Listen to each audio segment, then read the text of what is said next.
এ কি, আমার ব্রোকারের অ্যাপ থেকে ট্রেডিং করতে পারছি না। ওনার হেল্পলাইন নাম্বারে কল করো। ওর হেল্পলাইন নাম্বার এখন আবার কোথায় পাবো?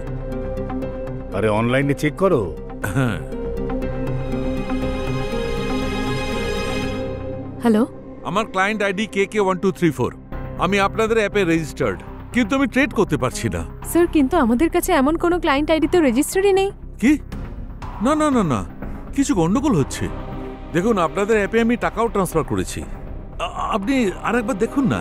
স্যার আমি ভালো করে চেক করেই বলছি, আমাদের কাছে এমন কোনো অ্যাকাউন্ট রেজিস্টারই হয়নি, তাই টাকা ট্রান্সফার হওয়ার প্রশ্নই উঠছে না। সেটা কি করে সম্ভব? দেখুন, আপনাদের এগেইনস্টে কিন্তু কমপ্লেইন করতে আমি বাধ্য হব। এত দুশ্চিন্তা কেন করছো ভাই? রিটায়ারমেন্টের পর সময় আর টাকা দুটোই ছিল, তাই আমি ভাবলাম কিছু টাকা শেয়ার বাজারে খাটাই না কেন। সেই জন্য এক ব্রোকারের সঙ্গে ট্রেডিং অ্যাকাউন্ট খুললাম। আর ও এখন বলছে না ওর কাছে আমার ট্রেডিং অ্যাকাউন্ট রেজিস্টার্ড আছে, না কোনো টাকা আছে। একটু এই অ্যাপটা দেখাও। দেখো দেখো, টাকাটা আমার ক্রেডিটেও দেখিয়েছে। তুমি এই অ্যাপটার কথা কোথায় জানতে পেরেছো? আমি সোশ্যাল মিডিয়াতে এই অ্যাপের প্রমোশন দেখেছি, সেখানে ক্লিক করে আমি অ্যাপটা ডাউনলোড করেছি। তারপরে আমার KYC documents are bank details দুটোই আপলোড করেছি।